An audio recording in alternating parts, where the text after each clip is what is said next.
Look at me, look at me. I'm serious. Will you marry me? No. Kenapa? Kenapa nggak mau nikah sama aku? No, just no, not today, not this time, no. Kayak maksud aku, cincinnya mana? I found a best friend in Bari. And my only goal to have a marriage, akhirnya itulah kenapa akhirnya aku pengen menikah sama Bari.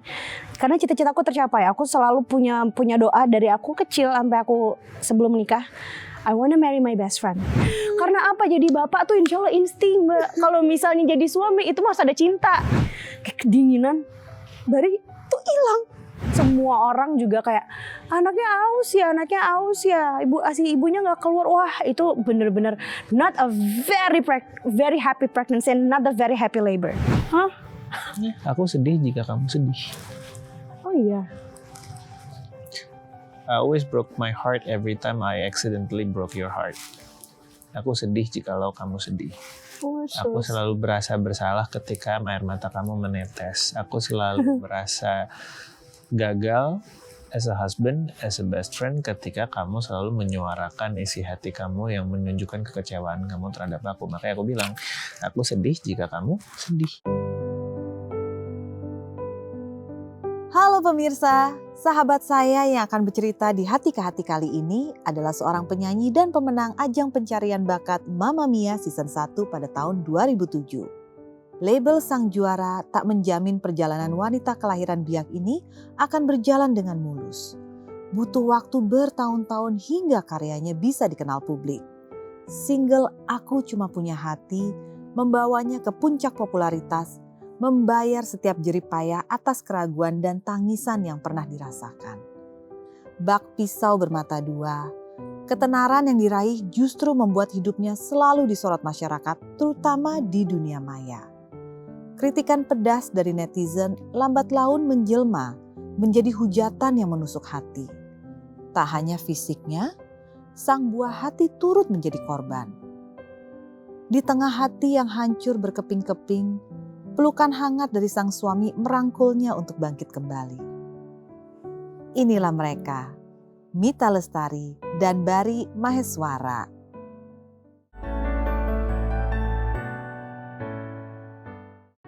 Halo, selamat datang. Selamat.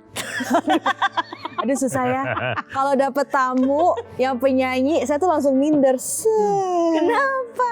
Karena biasanya alunan suaranya aja tuh sudah bisa langsung menghanyutkan semua orang.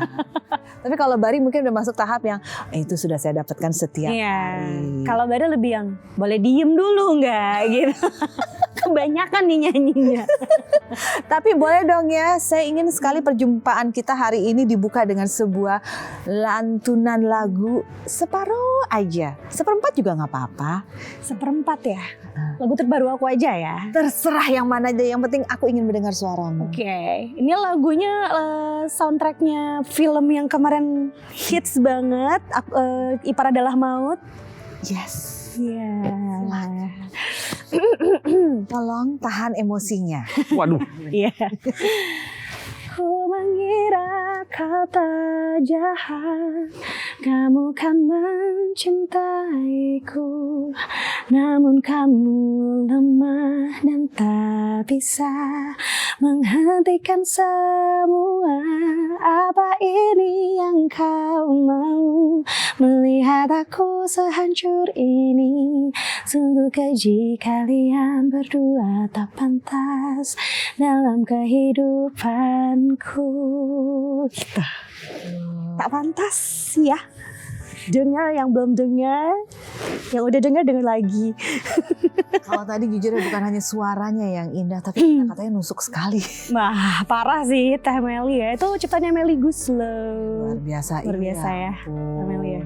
Tapi tidak ada rasa-rasa tertentu di dalam lirik-lirik itu kan? Oh enggak, karena kan memang ini khusus dibikin buat film. Jadi sinopsisnya ada di dalam setiap lirik lagunya. Tapi Mita, sebenarnya diri kamu tuh memulai bersuara indah ini nih dari kecil atau setelah fase hidup di mana ya? Nah, jadi aku itu awalnya pengennya jadi dokter. pengennya jadi dokter banget. Sampai waktu kemarin aku mau masuk kuliah pun aku sampai tes kedokteran, masuk, alhamdulillah. Nah terus udah kayak begitu, pokoknya sepanjang karir aku SMP, SMA, SD itu bener-bener kayak ditunjukin sama Tuhan bahwa kayak udah lu nyanyi aja, kamu nyanyi aja lah gitu. Kamu nyanyi aja deh.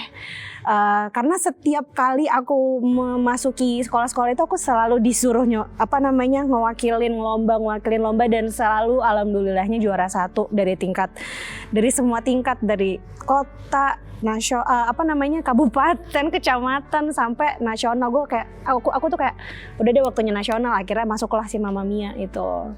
Pas nasional alhamdulillah juara 1 lagi gitu. Terus udah gitu ya udah sampai sekarang pas selesai Mamma Mia mau masuk ke dokteran kayaknya nyanyi aja deh gitu. Sampai akhirnya aku masuk perkuliahannya di ngambil majornya Performing Arts Communication. Gitu. Tapi setelah Mamma Mia 2007 right? Ya.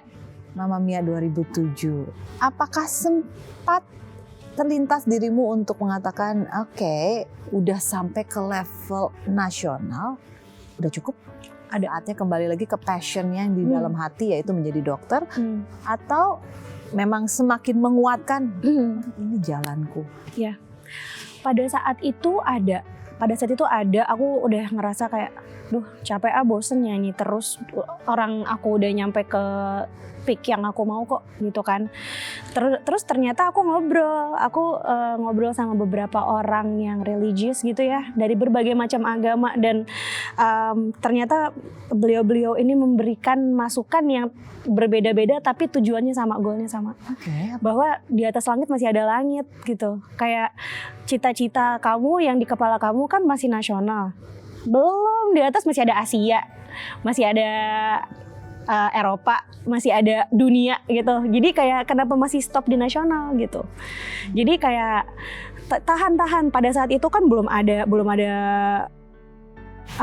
Spotify, belum ada Apple, belum ada YouTube pada saat itu kan. Jadi semuanya bener-bener kalau kamu udah nyampe nasional tuh udah cukup gitu loh, iya nggak sih? Tapi pada saat itu pas aku mau stop, kata Tuhan kayak stop, jangan dulu, bentar. Ini kayak dunia bentar lagi berubah kok gitu. Bentar lagi dunia nih bisa kayak gampang reach kamu gitu.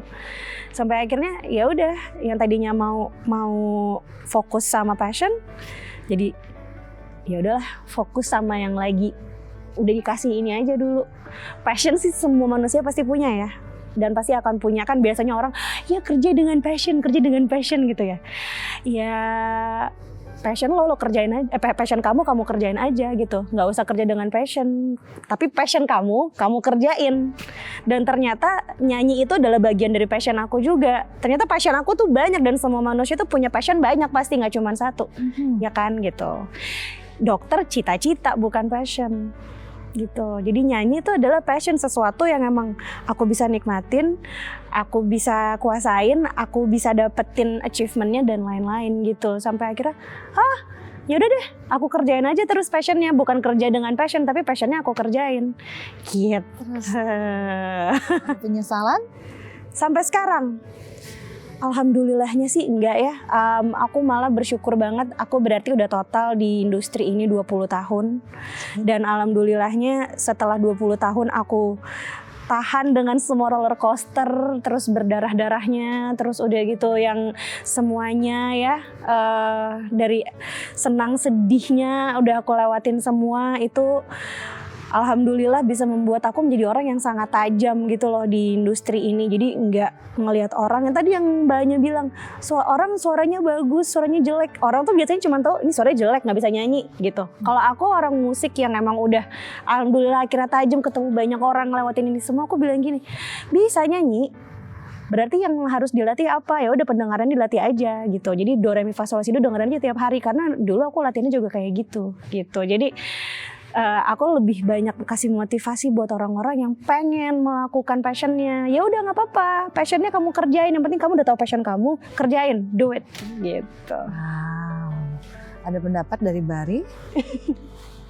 Sementara nggak ada, karena itu yang dia jalanin memang Gitu ya. sampai hari ini.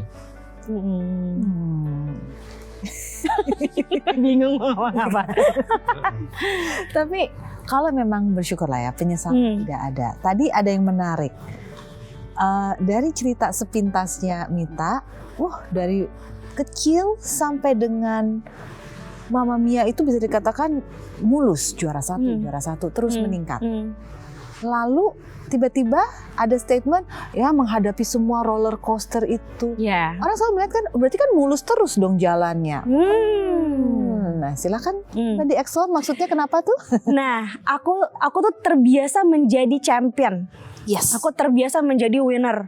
Aku udah pernah bilang sekali sama Bari bahwa aku tuh jadi seorang yang sangat kompetitif banget sekarang. Oke. Gitu. Dan masih ada sisa-sisanya. Meskipun aku capek banget jadi orang yang kompetitif. Karena nggak enak tidurnya. Karena jadi berisik kepalanya. Kalau misalnya aku nggak mendapatkan sesuatu yang nggak maksimal. Jadi kalau gitu. misalnya Mita sempat ngelihat ya Bari langsung. Benar, iya. Gitu. Jadi aku dari kecil sampai aku tingkat nasional itu aku selalu memaksakan diri dan dipaksa untuk menjadi juara 1. Ya dong, karena kan aku mewakili sekolah, jadi aku harus memaksakan diri dan dipaksa untuk jadi yang terbaik dong, ya kan? Ya karena kalau misalnya siapapun orang yang masuk kompetisi pasti harus memaksakan dirinya untuk menjadi yang terbaik dan mendapatkan yang terbaik. Apalagi mewakili sebuah, bener, instansi, apalagi negara, iya, betul. Gitu kan? Mewakili diri sendiri aja kamu harus dapat yang terbaik, gimana mewakili seseorang yang lain gitu kan? Nah, pada saat aku selesai dari Mamma Mia, aku dapat juara 1. I enjoyed that moment, that winning moment tuh for almost 6 months to 1 year. Kok singkat sekali? Kenapa cuma 6 sampai 1 tahun? Nah itu dia. Pada saat itu kan kita zaman TV itu yang TV di sini, misalnya TV di A, itu nggak boleh nyanyi di TV B, TV C kan, karena eksklusif. Dan eksklusif. Iya. Okay. Nah itu juga jadi salah satu bagian yang menyusahkan karir aku juga. Itu nomor 1. Nomor 2 pada saat itu label aku ya who's winning, yang itulah yang di sorot bukan yang diurusin gitu. Okay. Maksudnya siapapun yang punya market share tinggi itu yang diurusin. Nah pada saat itu kan aku tuh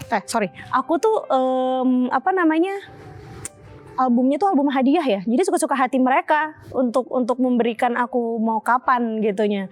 Dan aku menunggu album tersebut dari 2017, dari 2007 baru rilis tuh di tahun 2010, berarti 3 tahun. Keburu momentumnya hilang. Benar, itu dia. Jadi, banyak banget Mbak. Itu akhirnya aku ditampar-tampar dunia di situlah. Kayak ditampar-tampar dunia, it's not always you juara 1 ya Mita gitu. Kayak hidup kamu tuh bukan selalu unicorn dan rainbow ya, gitu. Jadi ada masanya banget, bener-bener setelah Mamma Mia, aku menghadapi industri yang sebenar-benarnya, menghadapi dunia yang sebenar-benarnya, bahwa kayak hidup itu nggak selalu juara 1 gitu. Ya hidup kamu ya nikmatin aja, jadi aja juara buat diri kamu sendiri. Juara 2 oke, juara 3 oke, juara harapan 1 fine, nggak apa-apa, yang penting juara. Bisa. Iya bisa, alhamdulillah. Awal-awal nggak bisa.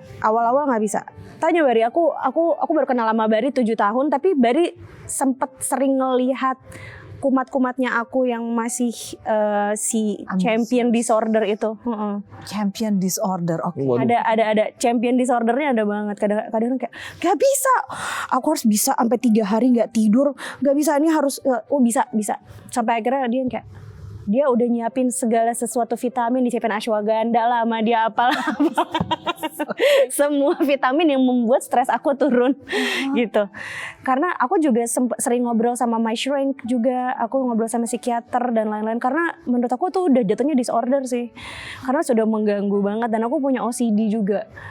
Jadi kalau sesuatu yang gak selesai gak akan tidur. Masihkah sampai sekarang Bari? Masih, tapi berkurang ya, lumayan udah. Lebih ke ini sih, kayak yang gue ngomong sama this past couple of weeks gitu, aku sempet ngobrol sama dia juga kayak,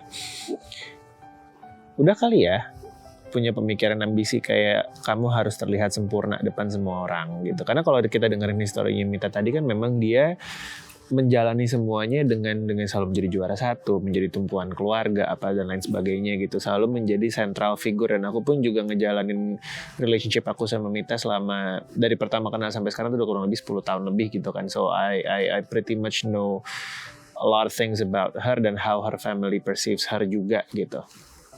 Memang tidak bisa aku pungkiri bahwa dia tuh selalu menjadi primadona quote unquote di depan semua orang. Sehingga ada pressure dalam diri dia yang tanpa dia sadari bahwa aku tuh harus selalu terlihat sempurna, aku harus selalu terlihat nomor satu, harus selalu begini, harus selalu begitu. Kayak aku harus selalu yang terdepan dan harus bisa selalu membanggakan keluarga dan lain sebagainya. Dan buat dia itu menjadi beban di pundak. Yang aku selalu bilang sama dia bahwa no, it's only in your head. Kayak itu pemikiran yang membebani hidup kamu sendiri nantinya. Mendingan udah pelan-pelan kamu belajar untuk go with the flow, pelan-pelan kamu belajar untuk menerima realita tentang kehidupan, pelan-pelan kamu harus bisa belajar untuk menerima dan legowo bahwa yang namanya hidup itu like a roller coaster ride. Sometimes you're gonna be up there in the sky, sometimes you're gonna be down there. Kayak nggak akan Kadang selalu, bisa kebalik. kadang bisa 360 jungker balik, nggak akan ketebak. But that's the beauty of life. Gitu, tidak salah ya menjadi orang yang goal oriented atau result oriented. Di sinilah aku sama dia kadang-kadang suka berbeda pendapat. Iya, Gitu. karena mungkin banyak sering ngerasain kali ya. Kalau kan kita public figure gitu atau kita entertainer, Mbak Anya host, aku penyanyi. Kita 39 derajat harus halo gitu ya kan. Ya maksudnya aku pernah lagi panas tinggi DBD, malam itu aku harus nyanyi. Oh my. Iya. Aku pernah juga suara aku udah nggak bisa keluar sama sekali, aku harus nyanyi gitu. Maksudnya segitunya aku dibiasakan sama momen, dibiasakan sama kehidupan untuk selalu bisa menjadi primadona. Gitu loh. Makanya sekarang pada saat aku udah, tapi Bari tuh banyak banget merubah aku sih, aku ngerasanya. Karena mama papaku juga tipikal orang yang sangat Jawa banget, dan beliau memang ada turunan keraton ya, jadi bener-bener ya unggah-ungguh tuh penting banget gitu kan. Nah Bari tuh dan keluarga besarnya dan keluarganya Bari tuh kebalikannya keluarga aku. Jadi keluarganya Bari tuh bener-bener yang laid back banget. Jadi Bari tuh kadang-kadang it's okay ma, udah bentar ma, aku harus make up dulu. Nggak usah, udah ayo get out gitu. Jadi kadang aku makin kesini tuh makin ngerasa I can enjoy my life at last. Aku bisa nafas akhirnya aku baru bisa nafas 7 tahun terakhir ini sama Bari, meskipun dengan segala macam AIUEO-nya ya sama Bari ya. Tapi alhamdulillahnya dari semua kekurangan dan keburukan relationship yang aku punya sama Bari, kebaikan dan plusnya tuh lebih banyak ternyata yang aku rasain. Jadi mungkin aku kalau misalnya kayak lagi tengkar atau lagi sering banget pengen pisah tuh sering banget, pastilah ya namanya suami istri. Tapi dipikirin lagi, ntar kalau gue pisah bisa dapet laki kayak dia lagi nggak ya, yang emang iya sih, emang orangnya asal shy banget sih ya kan, sampai bingung ngomong apanya ya. Tapi bakal ketemu lagi nggak ya sama sparring partner yang selevel gitu. Aku tumben kamu ngomongnya halus, seneng deh. Karena mungkin didai aja. Kalau gini nih momentum yang tepat, langsung saya akan menggiring ke bagaimana sih kalian bisa saling kenal satu sama lain. 7 tahun menikah. 7 tahun. 10 tahun Kenal. Apa yang terjadi 10 tahun yang lalu? Bagaimana pertemuannya Bari dan Mita berkenalan untuk pertama kali? Sweet. Udah, kalau misalnya kita lihat dari skrip awal itu porsinya aku yang jawab. Oke. Kalau Ya udah coba jawab dulu lah. ya udah nanti kamu bagian ini aja Bagian ya, intervensi, membenarkan, membenarkan kalau ada yang salah. Ya confirmation ya, reconfirm. Nggak Dan ada yang langsung salah dipegang masalahnya mah. Ya. Oke, banyak yang bingung. Tuh, Apa ceritanya sebenarnya, coba yuk. mohon maaf. Ya. Mak aku. Ya udah. Nah, ya. 10 tahun yang lalu itu aku akan mulai dari sudut pandang aku dulu ya. Oke. Jadi Kayaknya make it short deh. Kenapa kamu mulai anxiety? Enggak, make it short aja, habis panjang nih. Ya, Karena Bari tuh literally orang yang don't know how to stop and don't know how to make the conversation great gitu loh Mbak. Jadi dia bisa nih, dia hafal nih Mbak 500 halaman, dia bisa nyeritain ya dari halaman 1 sampai halaman 500 in the exact words. Waktu. Iya dah, coba yuk. Jadi Pemirsa tahu kan kenapa saya bilang sebaiknya mereka punya podcast. Jadi mungkin aku akan begini. Aku tuh dulu sebelum kenal sama Mita, I'm stuck in a very toxic relationship at the time. Jadi aku stuck dalam sebuah toxic relationship yang aku tuh tidak bisa keluar. Bener-bener kayak aku mau keluar dari sini, gimana caranya sih? How can I get out from this gitu. Selalu ada aja halang rintangannya yang kayak udah mau hampir bisa keluar, tiba-tiba aduh gagal gitu kan. Sampai akhirnya sahabat-sahabat aku tuh kita kenalin nih sama, kita mau kenalin lo dong, ada nih sama temen kita juga namanya Mita. Kayak siapa gitu. Gak punya TV. Bukan gak punya. Aku lagi terkenalnya pada saat itu. Sorry banget. Sorry banget nih. Di radar, pasti nontonnya kalau enggak BBC Internasional. Sorry banget nih. Di radar aku kalau misalnya pada saat itu kamu gak ketangkap, berarti kamu gak seterkenal itu. Keren. Oke. Ya. Jadi pokoknya satu hari all my friends came to my house out of the blue, kayak Bar lagi di rumah kan ya, kita kesana ya. Oh ya udah, oke. Karena di rumahku ada studio kan dulu, dan emang itu udah bisa jadi tempat tongkrongan anak-anak, udah jadi kayak 24/7 anytime mau ke rumah silahkan gitu. Datanglah nih teman-teman aku, membawalah Mita dengan posisi I'm at home, lagi habis begadang, habis kerja sampai pagi, bangun tidur, belum mandi, belum apa, maksudnya cuma ya udah di rumah sendiri kan, ya udah kayak ya udahlah teman-teman deket yang mau datang, duduk di studio lagi denger lagu, lagi kerja santai, atau Mita datang, tok, ya udah berkenalan lah pertama kali di situ. Terus lagi ngobrol-ngobrol santai, temen aku nanya, Bar lo tau Mita kan? Enggak. Straight up depan muka dia aja. Enggak. Mita Mama Mia. Mama Mia, lu tahu kan Mama Mia? Enggak. At all. Blush. Oh. Ya emang. Iya. Dan disitulah aku yang bilang, aku dalam hati bilang gini Mbak. Wah, boleh nih orang. Oh, oke. Gitu. Iya, jadi itu pertama kali he got me on the very first hello, karena he doesn't know me. Literally I don't know who the hell she is gitu, kayak siapa gitu, cuma nih cewek satu dikenalin kayak ya udah gitu kan. Oh ya udah gitu. Terus mulai tiba-tiba tembakan-tembakan pertanyaan-pertanyaan awkward keluar dari teman-teman kita. Bar, menurut lo Mita cantik nggak? Aduh. Depan orangnya langsung ditanya.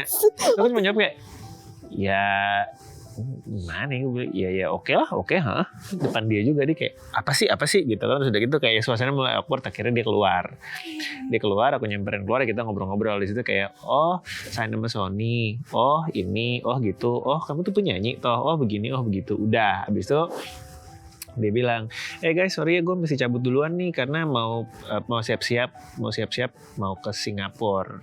Mau siap-siap karena aku harus interview Meghan Trainor waktu itu. Oh ya udah, oke, beres. Dan couple of days later my friend texted me, Bar, we want to set you up on a blind date. Gimana? Gak taunya, iya sama temen-temenku juga bilang, terus Mita, we wanna set you on a blind date juga. Nah, tapi this mutual friend agak ngeselin. Jadi dia bilang ke Mita blind date, dia bilang ke aku kayak, Bar, we wanna set you up on a blind date tapi sama Mita. Terus kayak apanya yang blind date kalau lo ngomong ya mohon maaf nih gitu. Kalau aku nggak tahu sama siapa. Mereka bilang, Bar, jadwal busy all the time. Your schedule is always busy all the time. Jadi kita mendingan dari awal udah ngomong sama lo, sama siapa orangnya, supaya schedule available, you're not bailing out. Ya udah, datanglah di hari itu, ketemu Mita lagi kedua kalinya, kita mulai ngobrol-ngobrol, makan lebih dalam segala macam, sampai tiba-tiba Mita kayak mulai tuh curhat colongan, aduh gue galau nih, gue lagi kangen sama mantan gue nih gitu. Mulai pancingan itu keluar, kita pertama kali kayak apa sih, oh ya udah oke, mulai ngobrol-ngobrol. To a point Dia kayak ya udah Bartel kalau misalnya kapan-kapan mau nongkrong kabarin aja. Oh iya, but I don't have your number. Oh iya, sini give me your phone. Gitu. Itu realita kan. Iya. Ya. Ini biasanya kalau di beberapa pelajaran hidup katanya kalau kencan pertama diawali dengan bercerita tentang mantan itu red flag. Tapi ini enggak. Oke. Enggak. Karena kan enggak, cause my position at the time I'm still stuck in a relationship juga gitu. Iya, itu Still stuck in a relationship tapi toxic, nggak bisa keluar. Sebentar. Koreksi saya. Jadi Mita pihak ketiga? No, not at all. Enggak juga. Jadi kayak Nah, jadi itu kayak, dia jadi lucunya adalah, Nah, This is interesting. yeah right. jadi Jadi, Mita tuh nggak pernah menjadi orang ketiga. nah never. Never. No. Never. Tapi mantan pacarnya sampai hari ini itu masih berpikir aku adalah orang ketiga. Oke. Padahal aku nggak pernah. So let me never. make it clear for once and for all. Mita has never been a third wheeler, never been a third person. Oke. Nggak pernah. Jadi pada Garis bawahi highlights, oke. jadi kayak aku dalam posisi stuck in a toxic relationship, nggak bisa keluar, and then my friends want me to hang out with someone else, dikenalin. Mita pun juga dengan posisi kayak baru putus sama mantannya dan masih kayak galau pengen balik sama mantannya. Jadi ini dua orang yang masih dengan bayangan masa lalu. Betul. Bayangan masa lalu, bukan masih berhubungan. Ya, Bari masih berhubungan. Oke. Aku masih, dia enggak. Oke. Gitu. Nah, terus kayak ya udah karena kita lagi kayak sama-sama dalam fase yang nggak asik, terus kayak relate, ngobrolnya nyambung, akhirnya kayak I want to know your story, I want you to listen to mine, bantuin gue dong biar gue bisa keluar dari ini gimana caranya ya, karena dia juga lumayan agak dalam kan ngomongin masalah psikis perempuan kan. Jadi kayak aku bisa curhat sama dia, I want to get out from this but how? Itu. Nah, Mita tuh bagian yang kayak emang orangnya kayak apa sih Bar? Kenapa lo bisa bilang toxic sih? Iya karena begini. Oh ya oke, kalau orang kayak gini you have to deal with her this way. Kamu gini aja. Yeah. Jadi Barry stuck in that toxic relationship for 3.5 years and I help him at that time for just 2 weeks. Iya, jadi Kayak cuma 2 minggu. Singkatnya dia jadi konsultannya aku untuk bisa how do I deal with this girl? How can I get out from this relationship? Nah, dia yang membacain. Coba sini gue liat WhatsApp-nya dia ngomong apa sih? Oh, kalau dia kayak gini dia cuma gini, jawabnya gini aja, gini. Bahkan dia yang ngedikte, "Aduh sini, aku yang ketikin. Nih kirim aja gini, bahasanya ganti dikit." Oh ya, oke, gitu. Akhirnya benar tuh, within a couple of weeks I managed to get out from that relationship. Nah, abis itu nggak ada, tunggu. Kita sweet nih, mau kamu ngomong apa? Aku bagian ini nih. Ayo kalau ini sweet nih. Kita tiga. What? Oke, aku. Jadi pada saat itu aku tuh ngerasa bahwa pada saat itu sahabat-sahabatnya Bari, bahkan adiknya Bari, itu tuh minta tolong sama aku, Mbak. Kayak, "Nih tolongin dong, bantuin Bari." Dan Bari pun ngomong hal yang sama, "Please do help me to get out from this relationship." Nah, pada saat itu aku nggak bisa balikan sama mantanku. Mantanku padahal udah yang kayak ngasih this signs juga untuk kayak yaudah yuk kita cobain lagi gitu. Nggak ada, lu kepedean aja itu kamu. Terus udah kayak begitu akhirnya aku bilang sama Bari pada saat udah selesai, aku 2 bilang minggu ini nih. iya, Ya, pokoknya pas selama 2 minggu ini udah selesai, aku Iya. finally udah break up, tiba-tiba kita teleponan kan, laporan kan, mesti kayak udah putus nih gitu. Akhirnya thank you ya. Keluarlah dari minta statementnya. aku bilang, Bar, itu udah selesai ya. Jadi aku bener-bener pastiin itu semuanya udah beres. Sampai aku baca WhatsApp-nya, sampai aku liatin semuanya kayak, oke, it's all done gitu. Dan ini this is for real ya. Kayak mungkin di kepalanya Bari kayak enggak lo kamu tuh cuman cywar. Nggak ada kepikiran di kepala aku psychological war, nggak ada. Aku bener-bener yang iya. Jadi aku berpikirnya bener-bener literally selempang-lempangnya kayak ya udah selesai, aku bantuin kamu. Oke. Nah, Gitu. sekarang coba di posisi aku sebagai cowok ya. Oke. Kan this 2-3 weeks communication tuh very intense. Kayak gimana caranya supaya ini bantuin, nemenin segala macam. Bahkan Mita sampai nemenin yang kayak aku stresnya semua segala macam ditemenin sama dia. Nah, terus tiba-tiba pas aku udah selesai, udah putus, udah semua, tiba-tiba dia cuma ngomong gitu. Udah ya, sekarang tugas aku udah selesai kan ke kamu? Ya udah kalau gitu sekarang aku balikan sama mantan aku ya. Cywar kan on my side. Kayak tunggu dulu. Nih double meaning apa bagaimana nih? Kan sayur in my head tadi kamu bilang ya. Iya, Kan tapi kamu lawyer nih.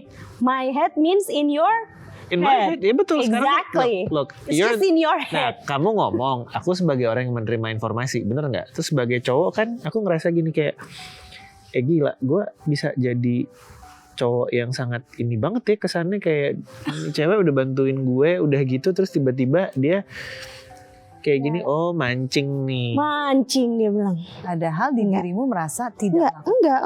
emang tidak ada niat melakukan. Ada. Aku emang Akhirnya enggak. aku cuma bilang gini, ya udah, tunggu dulu mau. Mbak, ini 10 tahun kita cuma permasalahin ini doang dan gak pernah Sampai hari satu jalan keluar. Enggak, Pak, aku gak pernah kayak gitu. Aku emang beneran gini.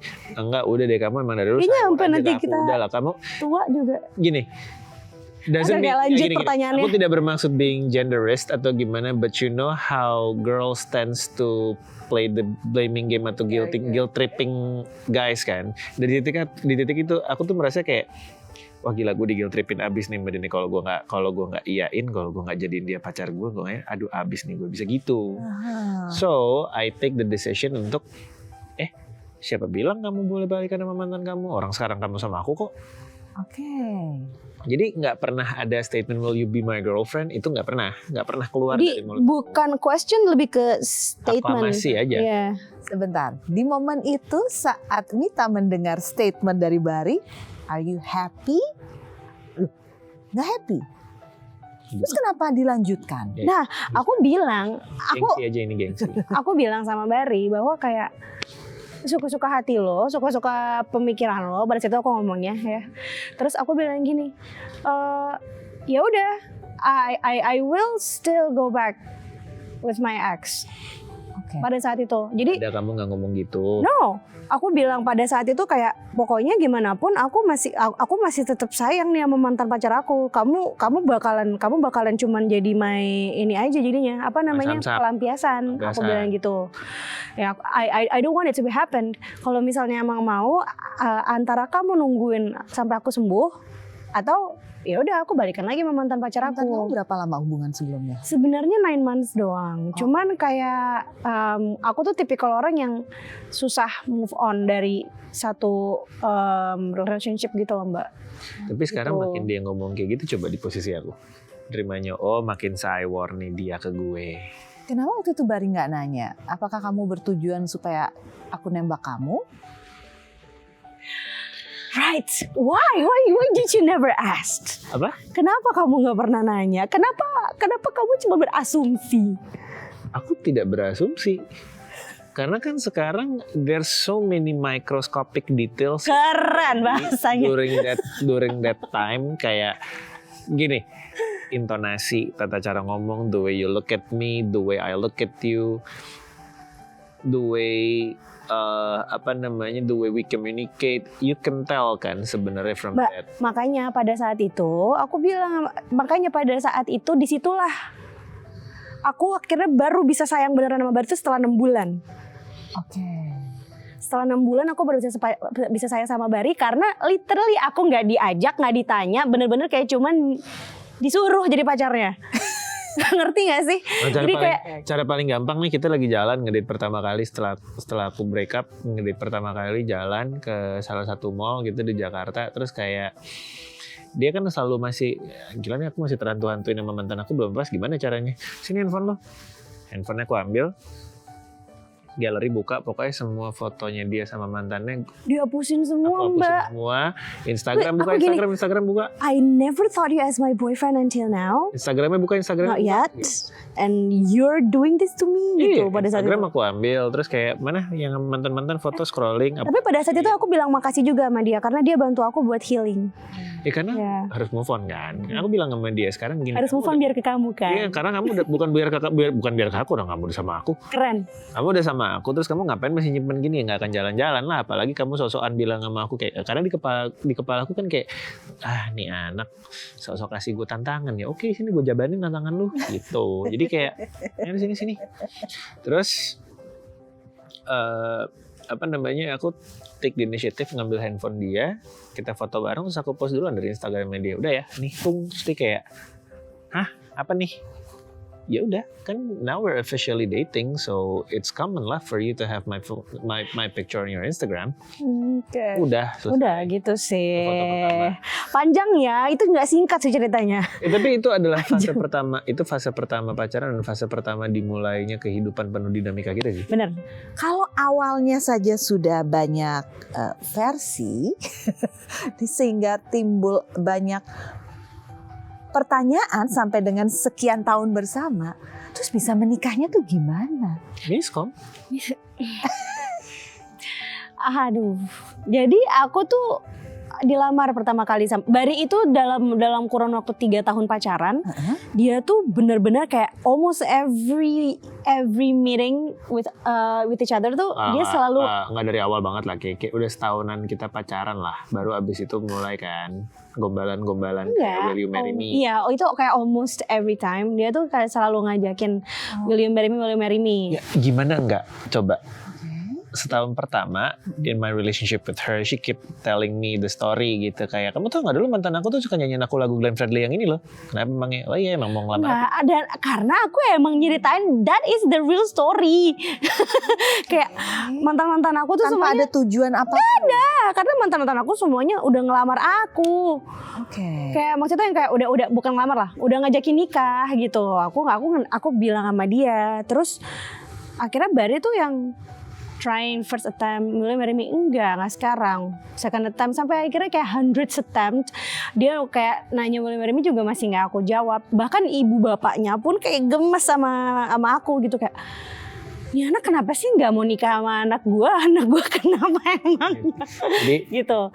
Nah jadi pada saat Bali tuh ya? Iya pada saat 2016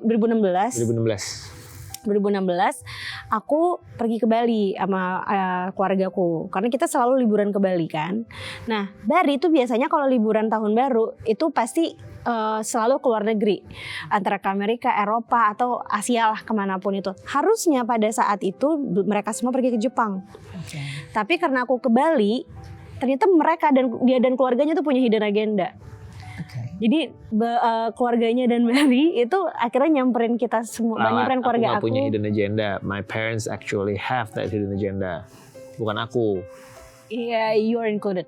Nah terus udah kayak begitu, akhirnya nyampe lah mereka di Bali. Aku juga bingung kayak, itu Ben. Iya. Kan jadinya bingung ya. Maksudnya aku jadi bingung kayak, aduh mana aku lagi liburan sama keluarga aku. Ya gak sih? Terus sebenarnya ada gini, kalau dari sisi keluarga aku tuh, karena gini, kita pacaran udah 3 tahun. Cuman keluarganya Mita nih agak unik. Kalau tadi kan sempat di segmen awal Mita bilang bahwa keluarganya dia sangat yang amat Jawa yang sangat amat ini banget, sementara keluargaku sangat yang super laid back mampus kan gitu. Jadi keluargaku tuh bingung. Kita beberapa kali ngundang, misalnya kayak berapa kali bikin acara, entah dinner, entah apa, entah lagi ada acara ulang tahun apa, kita ngundang Mita datang sama keluarganya. Ntar yang itu misalnya cuma Mita sama ibunya aja, atau nggak Mita sama adiknya. Itu bapaknya nggak pernah mau datang, kayak nggak pernah bisa berhasil ada momen di mana benar-benar family to family meet. Nah, kalau keluarga aku ketemu 2 keluarga nggak harus formal amat, kayak udah kita makan siang atau makan malam di mana, datang aja nongkrong, having fun, ketawa-ketawa gitu. Sementara buat keluarganya Mita enggak, perkenalan 2 keluarga itu harus sangat proper dan sangat formal. Nah, akhirnya pas dia tadi Mita bilang keluarga mereka liburan tahun baru ke Bali, my family ask me, Mita liburan tahun barunya gimana mas? Bali sama keluarganya. Iya, yaudah kita ke Bali juga, kita susulin aja. Ya disitulah jadinya aku juga kaget, mereka udah nyampe Bali baru mereka ngasih tahu kita semua di Bali. Hah? Gitu, bukan yang kalian mau ke Jepang, enggak, kita di Bali. Nah gitu, akhirnya untuk membuat pertemuan keluarga aja banyak. Udah kayak kucing-kucingan kita di Bali asli. Itu tuh kayak aku harus izinnya bener-bener kayak mau izin apa ya, kayak mau izin merantau deh kayaknya ke bapakku. Kayak, bapak mau nggak ketemu sama keluarganya Bari? Oh nggak, Kalau Barinya sendiri tidak WhatsApp atau bapaknya atau ibunya, ribet banget bukannya bapak aku tuh. Ribet banget. Karena aku anak perempuan pertama dan aku spesial banget. Jadi pada saat adekku nikah udah nggak kayak gitu lagi. pas aku bener-bener karena mungkin this is the very first experience juga buat orang tua aku ya. Jadi mereka bener-bener bikinnya sesusah itu dan spesial itu.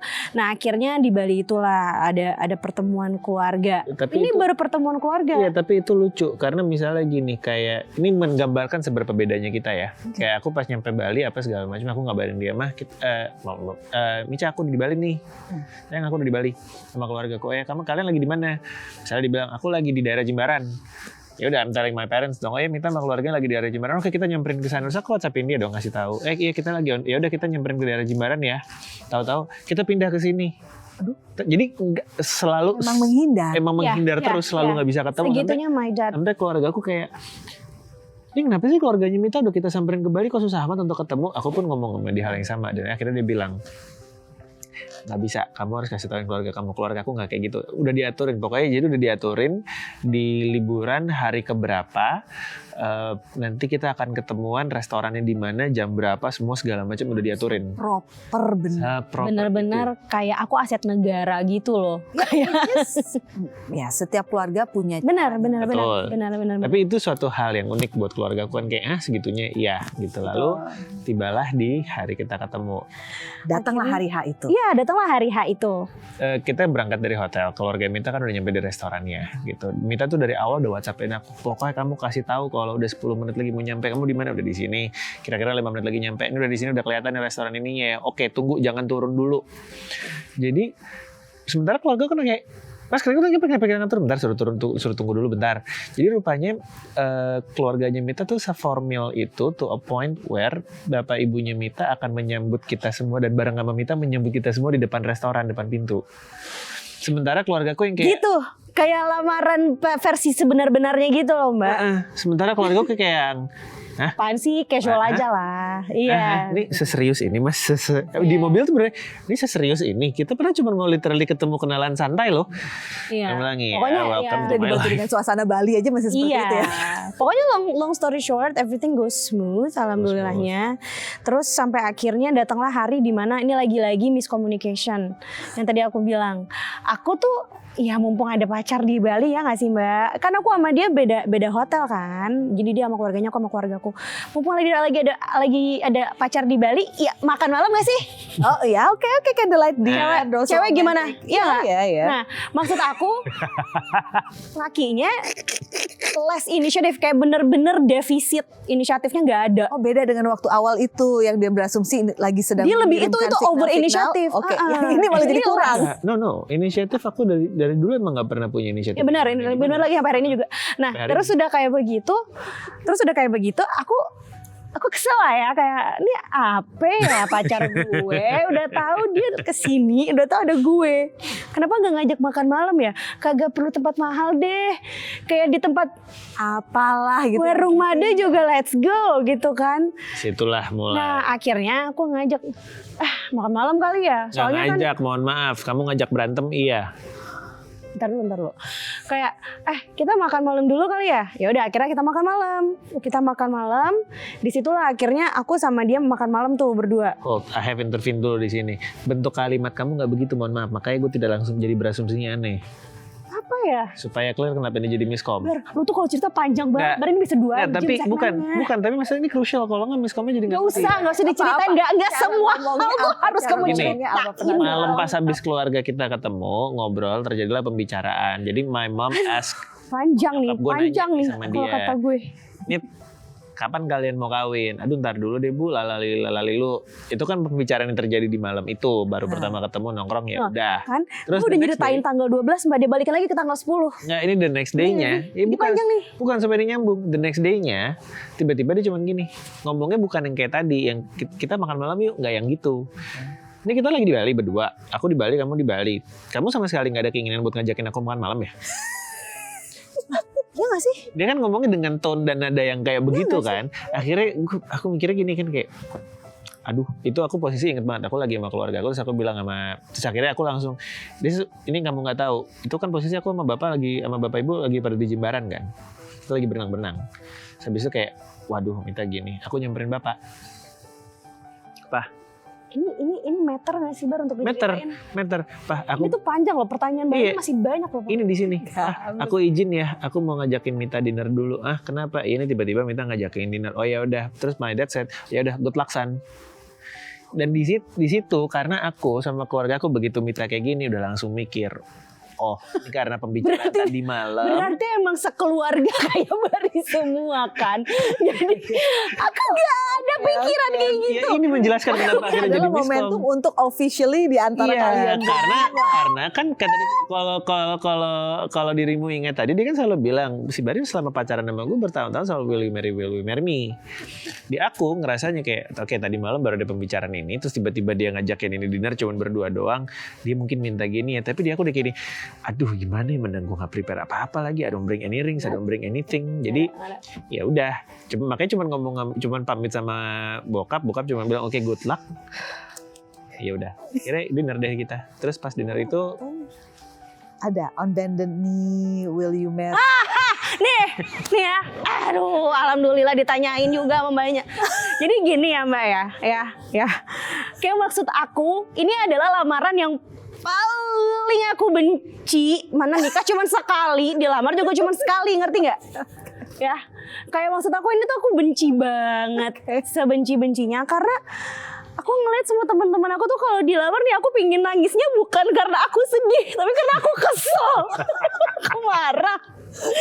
Teman-teman aku tuh kalau dilamar ya sama pacar-pacarnya itu kan bener-bener dipikirin ya sama laki-lakinya ya kan. Apa yang kamu dapat? At least kalau nggak dipikirin nggak apa-apa lah, ada kayak cincinnya.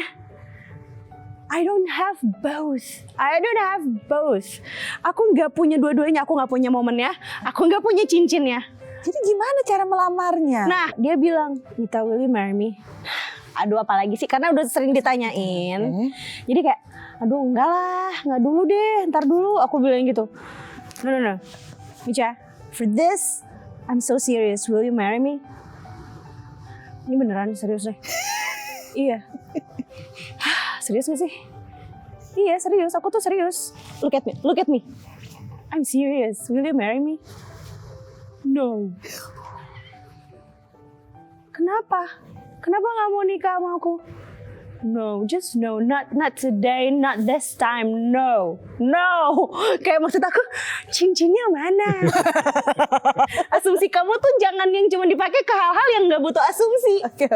Ya ini kayak, no. Pada saat itu emang aku tuh orang yang punya banyak ketakutan dan trust issue sih mbak. Kayak maksudnya I see a lot of people got hurt because of the marriage, right? Kayak aku juga baru ngelihat ada beberapa orang di dekat aku juga yang diselingkuhin, yang lagi di dalam relationship yang istrinya tuh masih mempertahankan relationship tapi suaminya tuh kayak malah bersenang-senang dengan orang lain di luar. Itu bener-bener yang ayo lanjut dulu nih ke bagian momen. Iya makanya aku bilang, makanya disitulah aku ngerasa I don't think that marriage is for me. Pada saat itu kayaknya aku mendingan gak nikah deh. Bukan karena gak ada cincinnya, bukan karena gak ada apanya, bukan karena momen, no, I don't care about it all. Kayak maksud aku adalah sebentar Bar. Kayak maksud aku adalah kayak aku bener-bener lagi gak kepengen nikah pada saat itu. Makanya mau si ibu bapaknya Bari bilang, Mit, kamu kalau nggak mau nikah sama anak saya ntar saya jodohin sama orang lain aja, sampai kayak gitu. Aku bilang ya nggak apa-apa bu, berarti bukan jodoh aku. Sampai segitunya, karena aku benar-benar nggak mau menikah itu. Oke, pertanyaan paling mendasar. Kenapa Bari bisa yakin Mita is the one dan bagaimana Mita bisa yakin bahwa Bari is the one? Apalagi keluarga bisa mensupport seperti itu. Apa pandangan mereka dan apa pandangan kalian pribadi? Bari deh, why Mita? Ini jawaban yang sama yang selalu aku bilang ke Mita every single time she ask me gitu. Jadi sebelum aku decide, bahkan bukan soal nikah ya, bahkan sebelum nikah, going back even further, pada saat aku decide untuk memutuskan memilih Mita untuk jadi pacar aku aja pada saat itu, aku tuh pada saat itu almarhum my late grandmother, almarhumah nenek aku, itu sempat sebenarnya kepengen menjodohkan, karena aku ada background keluarga India juga, di mana keluarga India itu pernikahan silang saudara itu sangat common kan sebenarnya. Jadi pada saat itu sempat emang ada almarhum nenek itu ada keinginan lah pengen menikahkan aku sama salah satu sepupu jauh supaya secara garis darahnya nyambung lagi gitu. Terus Bar, aku tuh why am I the one? Iya. Pertanyaannya itu panjang banget penjelasan lu. ya ini Kok jadi halo gue? coba Bray. jangan emosi, tahan. Ayo, langsung aja yuk. Why am I the one? Acaranya judulnya hati ke hati Iya. ya. Jadi coba hati. Jadi di satu titik dalam momen hidupnya aku sempet malam-malam sendirian di rumah di studio itu berdoa. Sedalam itu gitu. Dimana aku bilang aku dihadapkan dua pilihan, dimana pilihan yang satu adalah keinginan dari almarhum nenek gitu kan. Yang satu lagi adalah orang yang aku temuin sendiri dalam hidup. Dan doanya aku ke Tuhan tuh waktu itu simpel. Aku cuma minta diberikan pasangan, diberikan tolong dibantuin untuk memilih. Tuhan pilihkan aku pasangan yang memang baik buat aku. Baiknya itu dalam konteks seperti apa sih gitu kan? Karena kalau misalnya kita ngomongin konteks baik, seorang istri di mata suami dengan semua pakem yang lazimnya kita temuin, aku selalu bilang sama Mita, mungkin bukan Mita orangnya gitu. Kalau ditanya, kalau bisa dilihat gitu kayak dinamikanya kita berdua, mungkin ini bukan pakem lazimnya normalnya suami istri menurut pandangan awam, bukan pandangan awam, menurut pandangan So why am I the Indonesia one, gitu Bari? ya. Why am I the one, Ya Bari? itu jawaban, that's the answer of my prayers. Oke, Karena itu yang mbak jawabannya. Ya itu, aku berdoa kepada Allah literally, aku mau menjadi pribadi yang lebih baik meskipun itu tidak memberikan aku sebuah kenyamanan. Meskipun itu tidak memberikan aku sebuah What? That's my prayers. Meskipun kamu tidak diberi kenyamanan. Iya. Walaupun jalannya sulit. Walaupun jalannya sulit. Bukan aku berarti nggak bikin dia nyaman dong mbak. Kalau kayak gitu. Bukan, karena konteksnya gini mah. Parah. Bukan, karena konteksnya gini. Kadang untuk seorang manusia mau bisa maju, dia harus bisa keluar dari zona nyaman. Itu benar. Gitu. Bisa jadi pilihan yang dikasih sama almarhum nenek aku adalah yang membuat aku nyaman, tapi belum tentu membuat aku maju. Benar. Makanya aku bilang, aku mau menjadi pribadi yang lebih baik, kasih aku pilihan orang yang membuat aku bisa menjadi lebih baik, meskipun itu harus membuat aku keluar dari zona nyaman aku, menjadi aku pribadi yang tidak nyaman buat diriku sendiri. Benar.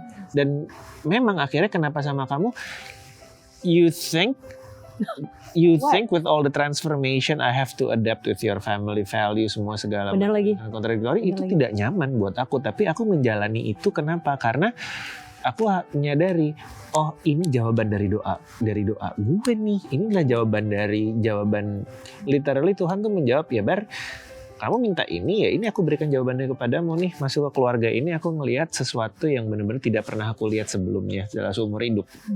Budaya unggah-ungguh yang sangat tidak pernah ada di keluarga aku tuh ada di keluarganya Mita. Adaptasinya tidak mudah, adaptasinya tidak gampang, berjibaku, jatuh bangun juga. Mungkin hari ini nggak ada orang tua yang kayak orang tuanya Mita hari ini ya.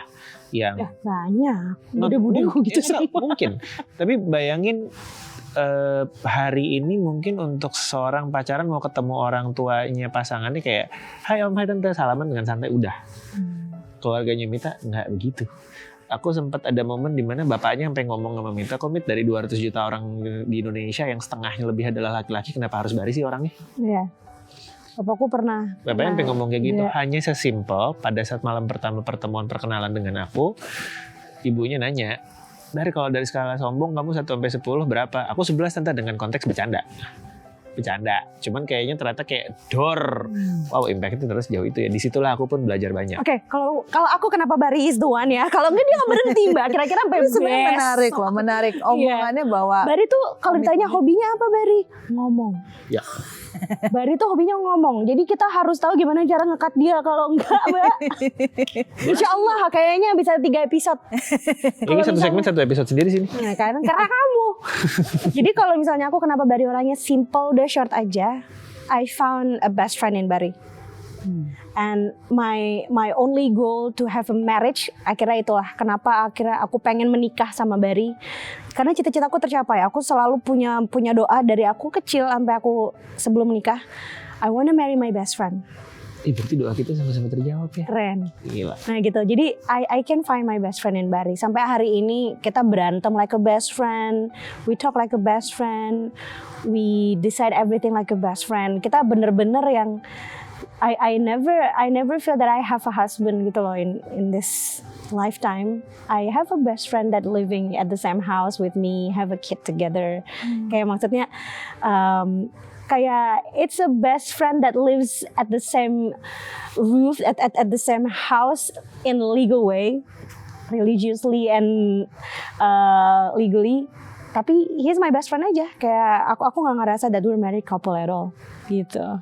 Makanya tadi aku masih bisa bilang kayak ayo yuk gitu. Jadi aku benar-benar kayak Aku tertarik untuk bertanya mengenai anak setelah ini. Tapi sebelumnya ada sesuatu yang mengulik sedikit. Menikahi sahabat enak secara mental, tapi dalam pernikahan kan butuh passion. Bagaimana caranya kamu menaruh passion di dalam persahabatan? Oh, lucu, menarik. Nah, ujungnya jadinya, ini mau ditanyain di segmen berikutnya. No. Sekarang. Jadi kalau misalnya aku bilang sama Bari bahwa kayak aku karena memang basicnya adalah orang performing arts, jadi aku orang teater. Jadi aku bisa literally acting jadi apapun, kapanpun. Okay. Jadi kalau misalnya kadang aku harus melihat Bari sebagai suamiku, ya aku lihat dia sebagai suamiku. Sometimes if I have to see him as the father of my kid and talk like that in front of everyone, in front of my kid, ya aku nggak bisa talking like a best friend di depan my kid kan, atau talking like a best friend in front of my parents. Wah itu makin salah. Gitu. Jadi kayak ya udah aku sekarang udah bisa lebih tahu bagaimana cara menempatkan dan siapa Bari pada saat kapan, pada saat di mana itu bisa gitu. Dan pada saat we have to involve the passion, we have to involve it. Ya we know what to do. Menarik sekali. Sehingga dinamika ini menghadirkan seorang anak. Ya, Mahatma Kala. Kala. Umurnya sekarang? Almost 7. 6 tahun jalan 7. Oke. Ceritain dong tentang kehadiran Kala dalam kehidupan kalian yang penuh dengan apa ya ini ya? Kalau dibilang kopling sama gas agak susah juga ya. Botol sama tutupnya. Botol sama tutupnya is one thing, kalau udah ketemu klek. Iya. Tapi kan ini agak seret nih. Bisa nutup tapi agak seret gitu. Ya ini makanya menarik sekali kalau misalnya ini mobil manual, gas dan kopling tapi ada jedet tapi jalan. Iya benar. Lalu di tengah ini hadirlah Kala.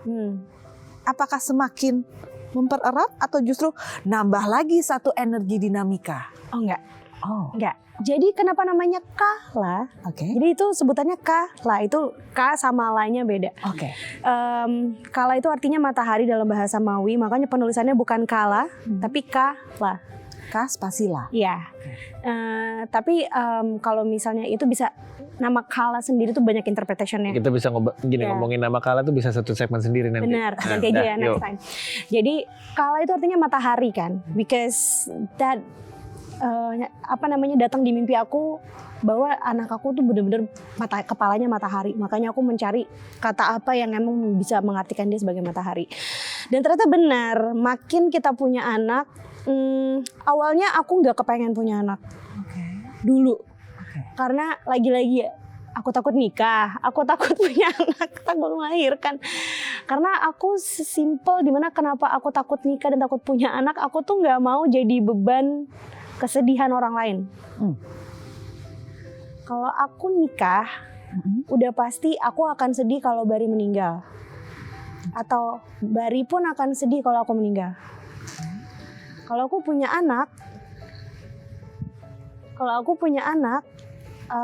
aku juga akan sedih kalau meninggal. Atau kalau juga akan sedih kalau aku meninggal. Aku nggak mau menambah kesedihan itu aja gitu. Kayak maksudnya aku udah cukup terbebani sama kesedihan dimana aku mikir kalau bapak ibuku meninggal tuh gimana. Itu aku sampai sekarang alhamdulillah mereka masih hidup dengan sehat. Aku masih mikirin ke depannya, ya bener sih semua orang akan mati. Tapi rasa cinta ini jangan dipupuk terlalu dalam deh, takutnya. Kalian berdua tuh punya satu keseragaman ya, preventif sebenarnya. Iya banget. Satu yang sama di antara kalian berdua tuh sebenarnya walaupun santai Bari gayanya, tapi dia berpikir ke depan. Iya. Ada langkah pencegahan apa? Kamu gaya yang lebih seriusnya ya. Benar. Karena mungkin kita sama-sama anak pertama dan sama-sama alpha. Wow. Ya, jadi kita berdua benar-benar, iya, kita berdua benar-benar pasti we were born to be a leader kan. Jadi benar-benar kita mikirin, aduh, kedepannya gimana, tindakan preventifnya gimana dulu gitu. Kalau Bari mungkin lebih santai dari aku. Sebenarnya seperti tadi yang kata Mbak Anya bilang, aku lebih serius. Yeah. Kalau Bari tuh lebih lihat nanti deh. Oh, aku nggak bisa. Pikirin sekarang, pikirin what is the best scenarios and what is the worst scenarios. So we will know apa yang harus kita lakuin, terus weapon apa aja yang kita harus siapin gitu, strategi apa yang harus kita jalanin. Itu aku tipikal leader yang kayak begitu, Napoleon Bonaparte. Kalau Bari tipikal yang Mahatma Gandhi yang kita lihat nanti bagaimana ke depannya gitu. Padahal mikir di belakang gitu. Karena bedanya mungkin kalau Mita itu orang yang sangat impulsif in terms of making decisions. Jadi kita tuh aku ngeliatnya kita berdua saling ngelengkapi ini di titik itu. Ketika ada matters, Mita sangat impulsif untuk bisa making decision on the spot cepat. Sementara jadi buat aku akhirnya gini, dia udah ngambil keputusan cepat impulsif di tempatnya. Ya, gue mikirin yang santainya dulu di belakang. Karena kalau dua-duanya impulsif, iya panas. tabrakan. Mendingan ya udah, you go first. Tapi kalau ada apa-apa, we're taking it. Makanya sama kayak ketika tadi pertanyaan ya, apakah kita mikirin mau punya anak dulu? Dia kayak, aduh gue gak kepengen dulu. Iya, karena waktu pertama kali aku dapat ketahuan aku hamil pun, Bari doang yang bahagia. Dia kayak masih memproses. Bari doang yang, wah aku hamil lagi. Aku bilang gitu, terus dia, Bar aku hamil. Kata Bari, congrats. Dia sama tuh. Kayak aku kepengennya waktu dilamar kayak film, dia juga pengennya kayak film tuh pada saat aku hamil. Congratulations, we did it. Aku gini, no. Gue stres dia bilang. Aku stres, aku nggak mau. Aku bilang. Tapi kalau aku gini mikirnya sekarang, aku cuma bilang sama dia waktu itu gini, look, yang menikah di dunia ini bukan cuma kita. Yang kepengen punya anak di dunia ini banyak banget. Ada yang punya anaknya kebanyakan, ada yang setengah mati mau punya anak, ada yang udah nikah bertahun-tahun mau punya anak nggak bisa, ada yang sok-sokan di awal aku pengen planning sekian tahun, ujung-ujungnya sampai akhir hayat nggak punya anak. Jadi waktu di awal aku bilang sama dia, nggak usah di plan, nggak usah dipusing-pusingin, nggak usah, let's not try untuk mengakal-akali Tuhan. Anak itu dari sananya udah jadi titipan Tuhan. Mau kita jungkir balik kayak bagaimana proses bikinnya, kalau Tuhan bilang lo belum waktunya punya, nggak akan dikasih. Ada yang di luar sana nggak diniatin bikin, ujung-ujungnya accidentally kasih. Jadi kita pada saat itu aku udah bilang sama dia, nggak usah kita pikirin, jalanin aja. Memang pada saat pertama Mita shock, kayak gue nggak expect gimana dong. Coba bilang ya udah, we're not planning for anything. Life is a roller coaster ride. Enjoy the dynamics aja, gitu. Sampai akhirnya aku butuh kayak sebulan just to process it. Cuman buat, aduh badan aku berubahnya gimana. Aku nggak mikirin aku bakal cantik atau jelek, enggak. Cuman lebih kayak gue bisa nggak jadi ibu ya, gitu. Kita nggak dikasih waktu pacaran. Iya, jadi bener-bener aku nggak belajar gimana jadi istri, nggak belajar gimana jadi ibu, bener-bener kayak udah learning by doing. Ya mungkin Tuhan lebih tahu kita ya. Aku tipikal orang yang kalau misalnya dikasih waktu belajarnya lama, malah kayak nggak deh gitu. Iya, makin kita tinggalin, makin aku tinggalin. Tapi karena kalau dikasihnya learning by doing, ya mau nggak mau you have to gitu. Sampai akhirnya pada saat itu aku menjalankan kehamilan, not a very happy pregnancy. Karena itu tadi yang aku bilang, aku masih pertama kali hamil, dan pada saat itu juga there's a belum lot punya of rumah things, sendiri. there's a lot of things that happened in our life yang benar-benar kalau aku ceritain kayaknya susah karena panjang dan Bisa 3 episode. sangat kayaknya. sensitif ya. Jadi kayak maksudnya aku mengalami proses kehamilan yang nggak terlalu menyenangkan. Jadi benar-benar Bari pun masih belajar gimana caranya jadi suami dan jadi bapak. Jadi kita berdua tuh sama-sama belajar pada saat itu dan kita semua sama-sama bodoh pada saat itu gitu. Jadi dua orang bodoh bertemu dan panas jadinya, jadi kayak wah, what we have to do gitu. Jadi akhirnya bener-bener sama-sama ngeraba dan nyari jalan masing-masing aja gitu. Akhirnya gimana pun jalan ceritanya ya. Bodoh lah, clueless pada saat itu. Iya, Clueless. iya. 31 week. Jadi pada saat itu Kala lahir dia masih underweight, bener-bener dia 2,7, 2,8. Jadi masih harus disuntik buat paru-parunya. Pada saat itu, dan pada saat itu juga bilirubinnya dia rendah. Aduh, there's a lot banget pada saat aku lahiran Kala. Terus aku juga terlalu stres karena terlalu stres itu jadi Kala keluarnya di 31 weeks gitu. Terus sudah kayak begitu pada saat lahiran pun Bari clueless lagi ya. Maksudnya Bari clueless lagi. Ternyata aku tuh lagi sesar pada saat aku sebelum sesar, dokterku nggak kasih aku sesar. Jadi aku 4 hari total di rumah sakit, 3 hari aku buat induksi, sakit banget. Dan 1 hari baru kita putuskan buat sesar karena aku udah pecah ketuban, tapi itu pun pembukaannya gak selesai. Pembukaannya stuck di 5 gitu. Dan pada saat itu yang masuk Bari. And you should know what is happen inside that OR. Di dalam operation room-nya itu Bari literally malah ngeliatin isi perut aku. Bukan ada di, kan harusnya kan kayak di film-film lagi ya. Kalau misalnya orang lahiran tuh ini kepalanya nih Mbak, nih kepala istrinya di sini nih. Ya kan ditutup sama gorden tuh ya. Yeah. Harusnya kan suaminya di sebelah. It's okay sayang, it's okay ya kan. Nah, ini anggapannya gini lah. Kira-kira si Bari malah gini lihat. Aku punya pembelaan. Lihat kayak gini. Ini kepala aku nih Mbak, ini kepala aku ya. Ini dibatasin ya. Ini perut aku nih Mbak. Terus dia cuma gini. Terus aku di sini, Papa, sus, panggilin suami saya. Papa dipanggil Pak sama ibunya. Apa mah? Ya udah gampang, aman ya. Gak lagi. Makanya kalau ditanya sama orang, kapan mau punya anak kedua? Tunggu sampai Bari ada nih ilmunya ya. Bentar. Untuk bisa menjadi suami yang baik dulu deh. Karena apa? Jadi bapak tuh insya Allah insting Mbak. Kalau misalnya jadi suami itu masih ada cinta. Tadi dulu jangan ntar ya. Terus udah kayak begitu Mbak ya. Terus pada saat kita udah lahiran ya Mbak, aku dalam kondisi kayak, ya kan orang habis lahiran kan pasti kedinginan kan, karena kan kita lepas anestesi, kayak kedinginan. Bari tuh hilang teman-teman ya. Kemana Bari? Taunya dia lagi ngeliatin anaknya, dia lebih seneng ngeliatin anaknya. Itu kalau aku bilang gini, Pak, kalau misalnya ada permasalahan sama kehamilan aku, kamu disuruh milih anak kamu atau aku, kayaknya kamu tinggal deh. Aku bilang gitu. Terus aku bilang gini, nggak usah bela diri. Sampai sini ini faktanya. Nah terus sudah kayak begitu ya, kayak di dalam ruangan aja. Aku tuh nggak punya waktu buat tidur. Kayak Bari tuh ngizinin semua orang masuk ke dalam ruangan. Oke. Terus yang dia lihat tuh cuman anaknya. Sedangkan aku aduh anjir mau nangis.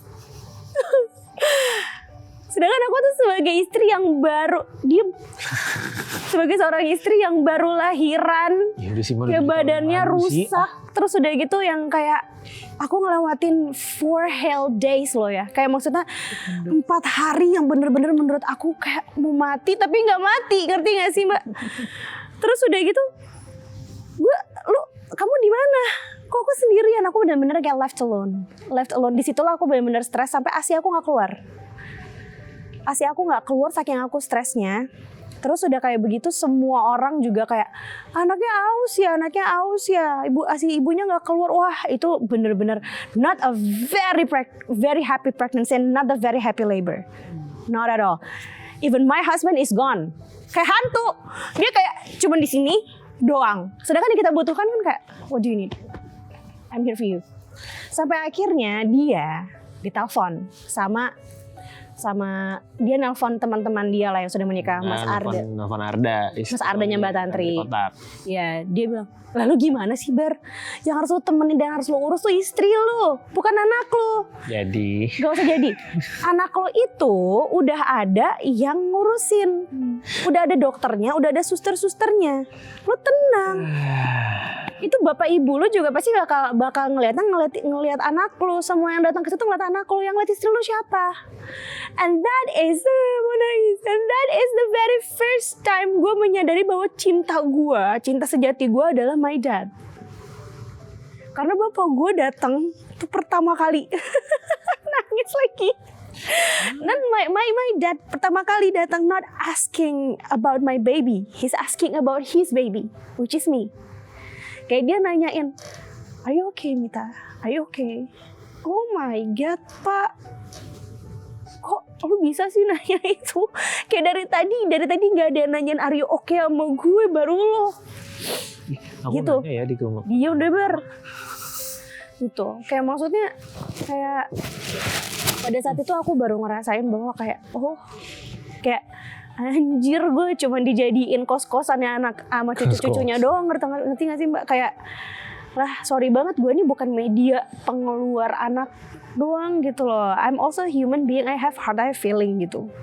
Jadi kalau misalnya kayak ditanya, Mit lo mau punya anak lagi? Salah satu yang bikin gue gak mau punya anak dulu lagi itu adalah ternyata luka gue masih belum sembuh gitu. Kayak maksudnya gue tar dulu deh, kayak despite my kid juga masih harus punya investasi waktu banyak sama gue dan masih punya banyak investasi IUEO karena my son now juga lagi ada di situation yang emang harus kita urusin banget gitu ya.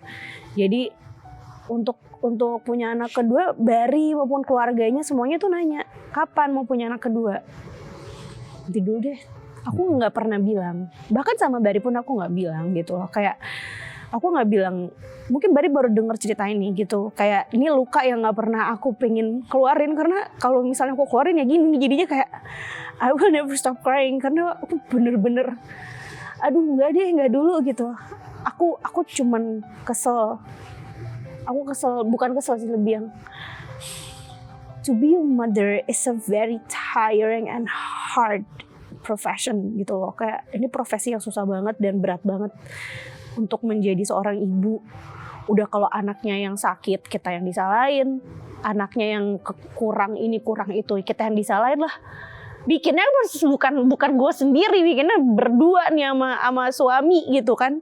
Kayak maksudnya banyak kejadian di mana anaknya kalau misalnya kekurangan itu yang salah.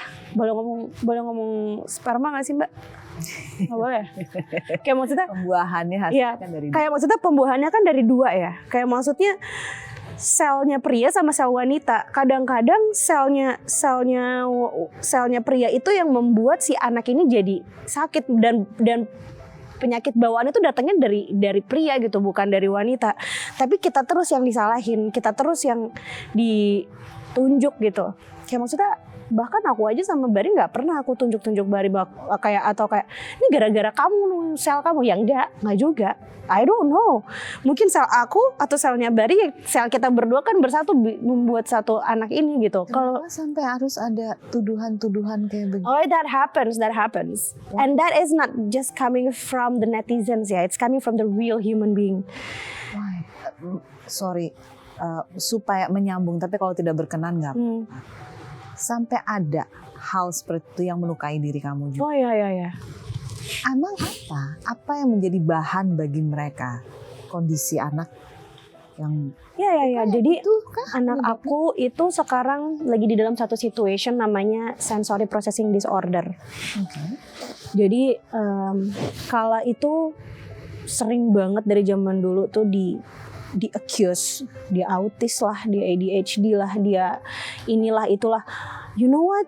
I don't have a problem with those names. Aku nggak punya masalah sama semua penyakit itu, sama semua nama-nama itu. Tapi selama itu benar dan selama itu didiagnosa dengan sama orang yang profesional, ya udah aku baru percaya. Dan aku sangat terima, aku orangnya tuh sangat open minded banget sama itu. Aku aja bilang udah aku punya mental health issue dan aku pergi ke psikiater. Aku nggak takut dibilang orang gila gitu. Aku segitu open mindednya. Tapi kalau lo accuse anak gue, never ya. Dan bener aja kayak pergi ke tempat-tempat, semua tempat yang emang punya psikolog dan dokter, aku malah yang dimarahin. Bu, autism ADHD itu penyakit serius bu, ibu jangan main diagnosa. Akhirnya kita datang ke psikolog anak, kita datang ke semua pediatrician, you name it. Kita udah datengin dan ternyata kalah normal, cuman dia punya kecenderungan namanya sensory processing disorder.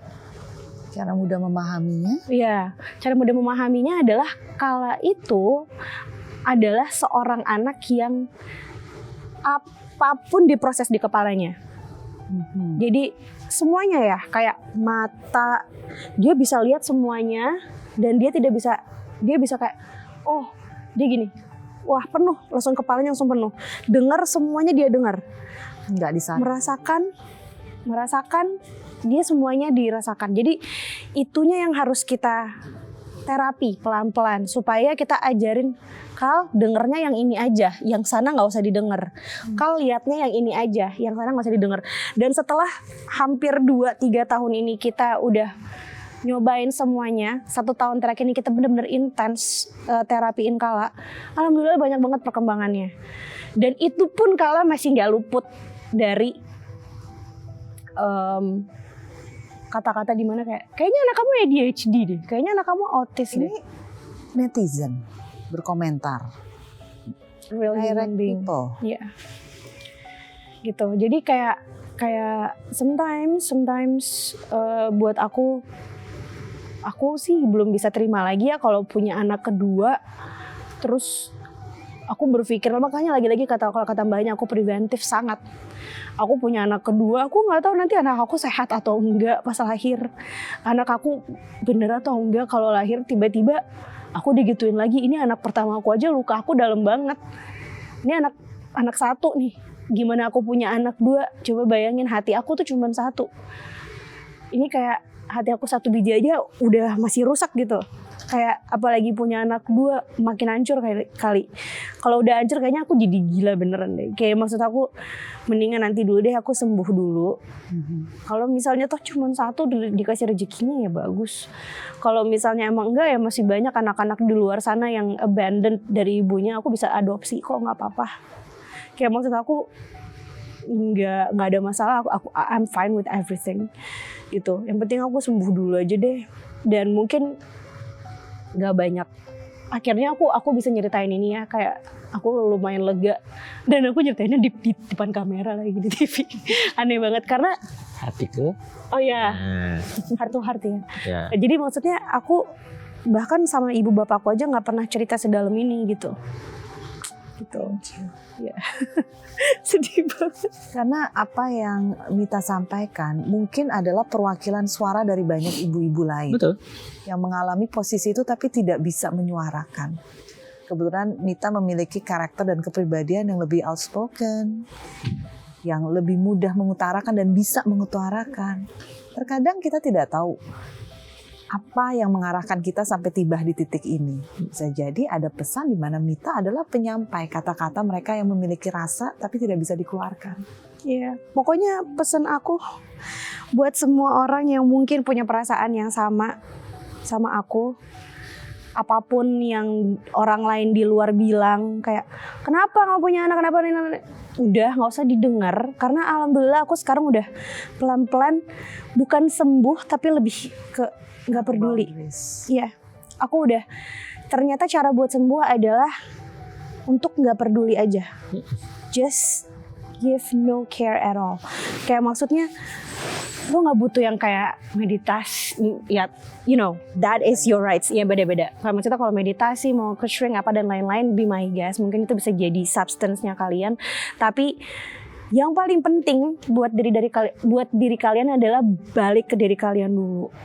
Kayak bodo amat gitu. They don't know my life, they don't know my kid, they don't know the daily basis of my life and my kids' life and my husband's life. That's all. Kayak lo nggak usah pikirin, kalian nggak usah kayak, aduh ternyata nanti gitu. Sekarang sih aku lebih yang, jadi kalau mau punya anak kedua, tiba-tiba nanti mudah-mudahan anak aku sehat.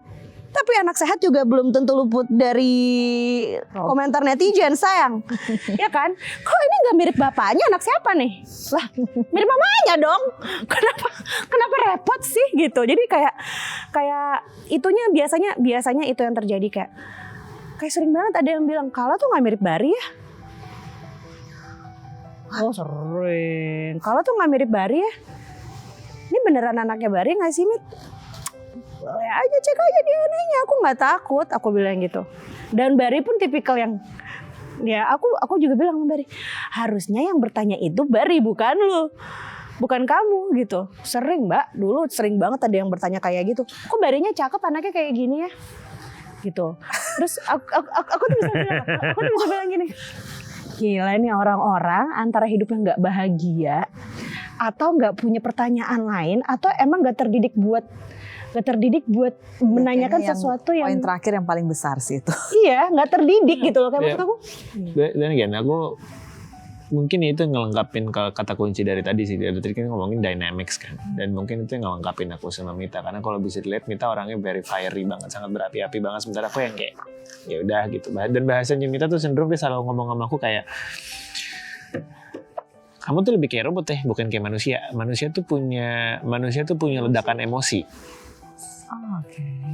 Manusia tuh punya ledakan emosi kan, kayak tadi bisa dilihat duar gitu. Aku manusia yang I'm not proud of it, tapi realitanya aku flat. I'm not the most, kalau bahasanya Mita, you're not the most expressive person, dan kamu tuh nggak menyenangkan, tau gak sih? Karena kamu dikasih hadiah, dikasih surprise, dikasih kesedihan, dikasih kemarahan, dikasih apa, begini aja. Selalu gitu.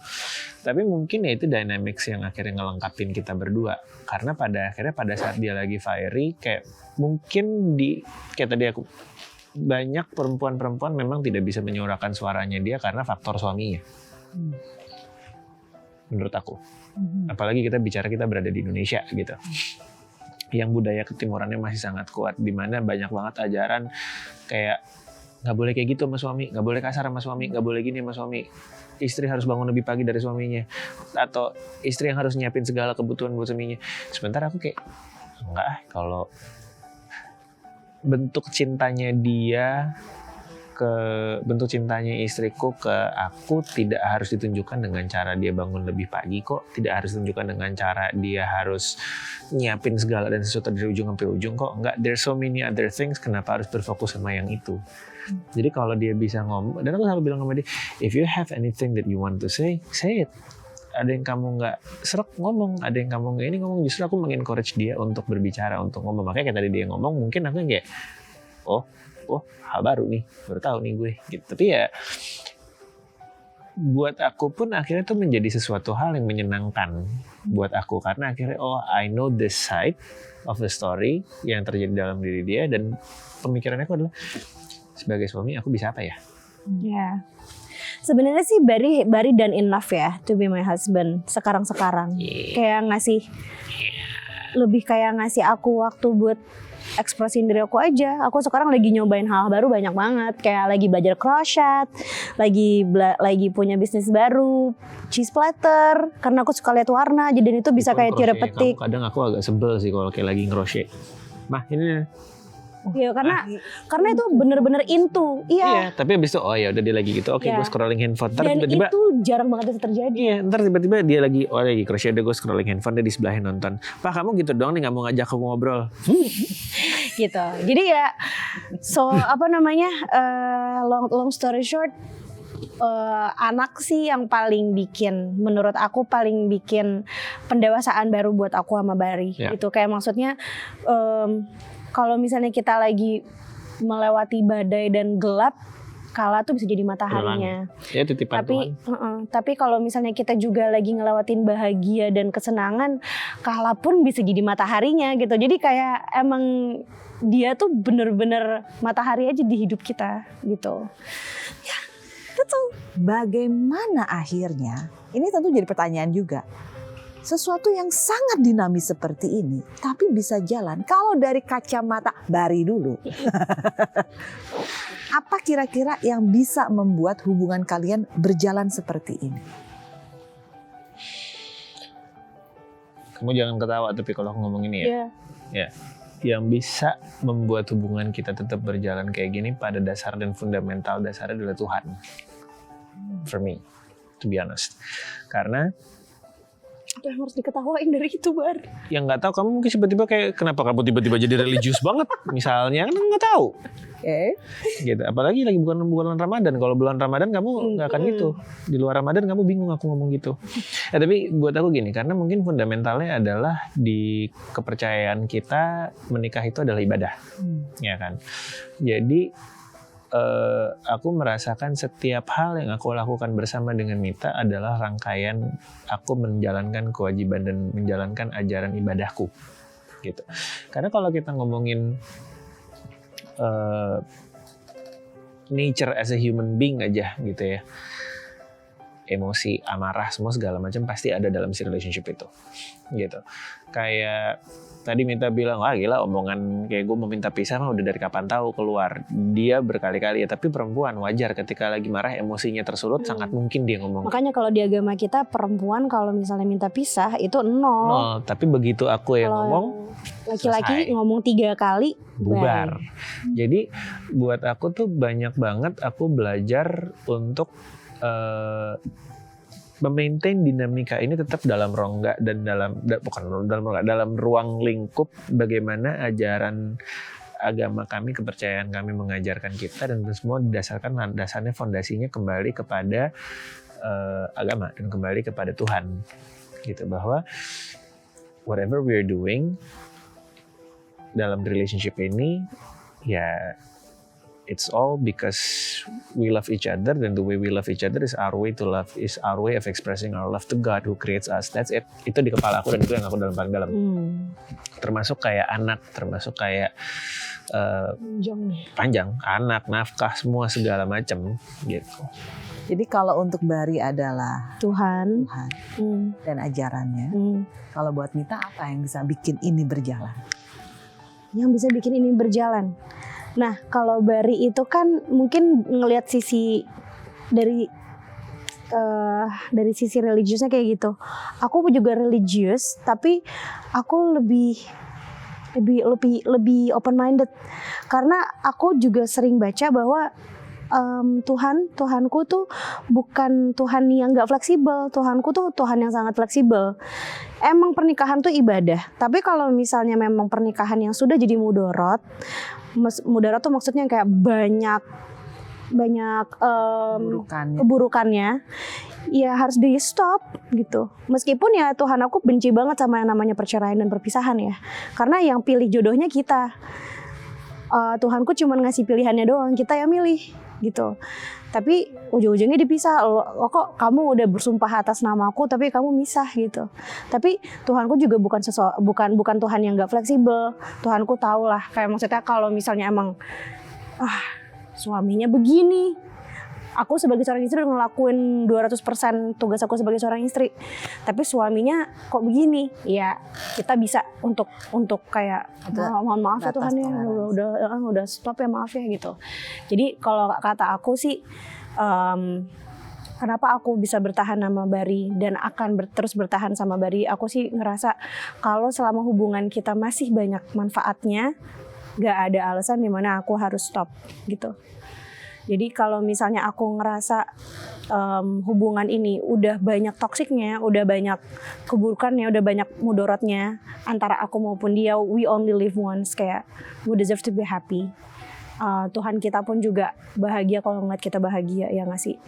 Kayak kalau aku sama dia udah sama-sama saling menyakiti, saling ya. Kalau aku doang yang menyakiti, aku doang yang berubah. aku doang yang harus berubah, atau dia doang yang menyakiti aku, dia doang yang harus berubah. Kalau kita udah saling menyakiti, udah nggak ada obat menurut aku. Dan disitulah kayaknya kita harus ngobrol lagi gitu, antara kita masih mau nyobain terus atau we better to do this gitu. Jadi lagi-lagi balik jawabannya adalah selama aku ngerasa hubungan ini masih banyak manfaatnya buat kita berdua, buat Kala sudah pasti, buat diriku sendiri paling penting, aku akan terus sama Bari. Aku akan terus stay in this relationship with whatever will going di depan sana, dengan semua roller coaster. Udah pasti, namanya pernikahan udah pasti roller coaster gitu. Tapi kalau udah banyak mudaratnya, kita masih bisa obrolin lagi sampai sebatas apa kita mediate, dan kayak sampai sebatas apa kalau misalnya udah nggak bisa, ya udah, we will back to be a best friend again gitu. Mita, you always on guard ya. Capek kan? Capek ya? Plus minus. Dari awal pacaran gue juga udah bilang, udah baju zirah lu copot. Tapi ya itu tadi, because I've been through a lot it shows. before this marriage happened. I've been through a lot. Untung dapetnya aku ya. Karena dapetnya dia malah harus pakai baju zirah selalu.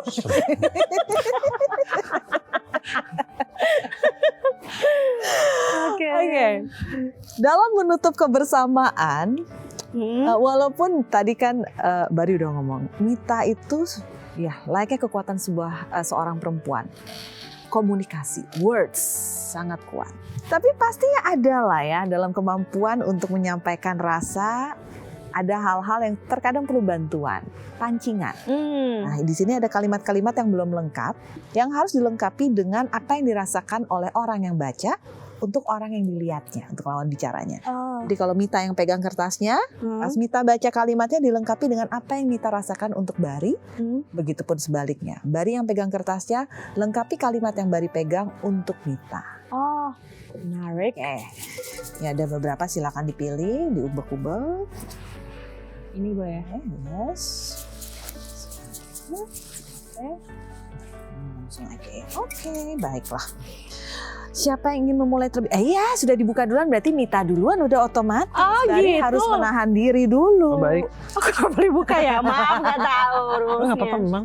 Udah seperti lazimnya kok. Terus Silakan dibacakan dan dilengkapi. Ini adalah rasa yang Mita miliki untuk Bari. I'm listening. kamu bagi hidupku adalah Titik-titik kan tuh pasti yang harus kamu lengkapin. Nah jadi apa? arti kamu buat hidupku itu, kalau ada ngeselin, tapi kalau nggak ada aku kepikiran. Gimana ya? Jadi menurut aku arti kamu bagi hidupku itu penting. Karena kalau kamu nggak penting, nggak akan aku pikirin. Perempuan yang berlogika kuat ya. Yes. Kurang. Masih pakai gengsi itu. Apa dong? Aku juga bingung juga. Oke, sekarang gilirannya Bari.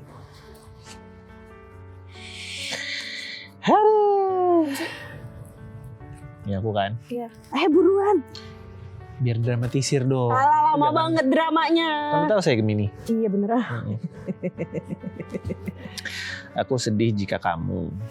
Ya, ini aku udah selalu bilang sama kamu juga sih, nothing surprising for you. Apa? Aku sedih jika kamu sedih. Hah? Aku sedih jika kamu sedih. Oh iya. I always broke my heart every time I accidentally broke your heart. Aku sedih jikalau kamu sedih. Aku selalu berasa bersalah ketika air mata kamu menetes. Aku selalu merasa gagal as a husband, as a best friend ketika kamu selalu menyuarakan isi hati kamu yang menunjukkan kekecewaan kamu terhadap aku. Makanya aku bilang, aku sedih jika kamu sedih. It means that my emotion connects with you. Bayar. Oke, ntar ya. Cash. Gimana tuh rasanya denger itu? Mau nangis tapi mager. Gua ralat, bukan mau nangis tapi mager, mau nangis tapi gengsi. Gengsian ya Mita ya? Banget. Luar biasa. Ya. Ya 10 tahun pacaran, 7 tahun gua kawin, Enggak lah, I always save my tears for something important. 10 tahun pacaran, 10 tahun kenal, 3 tahun pacaran, 7 tahun kawin, hitungan jari lah dia ngomong I love you. It's a sacred word. Hitungan jari kayak Aku tipikal orang yang nggak akan bilang maaf, nggak akan bilang cinta. Kalau misalnya aku bilang maaf ya, itu tandanya I don't mean it. Kayak I love you, misalnya kayak aku ke sahabat-sahabat aku, Nita love you, I don't mean it. Maksudnya I mean it, but Nggak deep itu. yeah, not very deep. Kalau misalnya I mean it, gila itu nggak akan aku nggak bisa tersuarakan. relationship ini kita kebalik. Biasanya kan kalau misalnya kita ngelihat konten-konten yang berseliweran, selalu si perempuan yang nanya, kamu sayang nggak sih sama aku, kamu masih sayang nggak sama aku, kamu masih sayang nggak sama aku, itu selalu perempuan yang nanya kan, iya kan, rata-rata. Ini yang di relationship ini yang nanya itu sini. Bertanya karena meragukan atau bertanya karena ingin mendengar? Bertanya karena ingin mendengar, dan dia tahu persis kalau itu adalah ingin mendengar. Jadi kadang-kadang dia kayak, kamu sayang nggak sama aku, kamu sayang nggak sama aku. Udah deh, kalau nggak penting pertanyaannya nggak usah jawab. Kalau nggak penting pertanyaannya nggak usah nanya. Aku lagi konsen, entah konsen crochet, konsen bikin apa. Ya, tapi kamu sayang nggak sama aku? Nih hasil crochet pertama aku kasih sama dia. Aku baru belajar crochet, tapi pertama kali aku bikin aku langsung kasih sama dia. Jadi, Apakah harus bilang I love you? Enggak dong. Ngapain? perlu tahu. Enggak, ribet. Seperti kata orang ya, ada 5 bentuk love language. Benar. Silakan dicari tahu satu sama lain. Karena memang menarik sekali. Benar-benar pasangan yang sangat menarik. Super menarik kalau bahasanya saya. Karena kalau ditulis di atas kertas, kemungkinan yang kita lihat adalah, can this work? Lari, tek tek tek tek tek tek tek tek tek, Mita, tek tek tek tek tek tek. Kayaknya nggak ketemu ya. Kalau dulu kan ada soal ulangan tuh yang menjodohkan, Iya. agak sulit deh. Ya Apa- benar. Ada sih, kita gini. Kayak, mana nih? Tapi it can works. It can. Kata kuncinya adalah komitmen. Iya. Bari punya komitmen yang dipegang teguh, Mita pun demikian. Jadi bisa terjadi. Namun satu yang menarik saya adalah pada saat Mita bercerita mengenai apa yang dirasakan suara hati seorang perempuan pada saat setelah melahirkan, yang mungkin bisa menjadi suara hati yang mewakili banyak perempuan di luar sana. It's nice to know. Thanks. Thank you. Dan terima kasih juga untuk Bari yang sudah menjadi contoh laki-laki yang bisa mendampingi seorang alpha yang selalu on guard dan bergengsi. Dan bisa memberikan contoh begini loh caranya, tanpa harus menjatuhkan dirinya. Yeah. Very nice. Ya. Terima kasih banyak. Penuh dengan kebahagiaan, Amin. masa depan yang penuh dengan keceriaan. untuk kalian Likewise, berdua. banyak likewise. Thank you for sharing. Ini intimate yang luar biasa. Banyak lessons. Banyak sekali. Not very much. Kita cuma marah-marah doang dari tadi. Biasanya gitu yang bercerita tidak menyadari, tapi itu efeknya akan terasa. Karena banyak, terutama orang Indonesia yang tidak terbiasa untuk menaruh kata-kata dari apa yang dirasakan. Bisa terwakili dari kata-kata kalian. Benar. Sangat-sangat membantu. Terima kasih banyak. Dan terima kasih untuk Anda pemirsa untuk kebersamaan hari ini. Luar biasa sekali kan ya. Semoga apa yang disampaikan silakan Anda saring sendiri. Tapi satu pesan saya dari apa yang disampaikan oleh Mita dan Bari. Tolong kita sama-sama menjaga jari Benar banget. dan lidah saat berkomentar. Karena kita tidak pernah tahu bagaimana hidup seseorang, bagaimana hidup sebuah rumah tangga orang lain.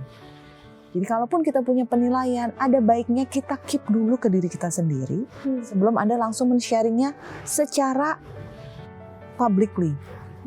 Please. Belum tentu orangnya merasa perlu mendengar dari Anda, apalagi Anda adalah orang yang tidak dikenal.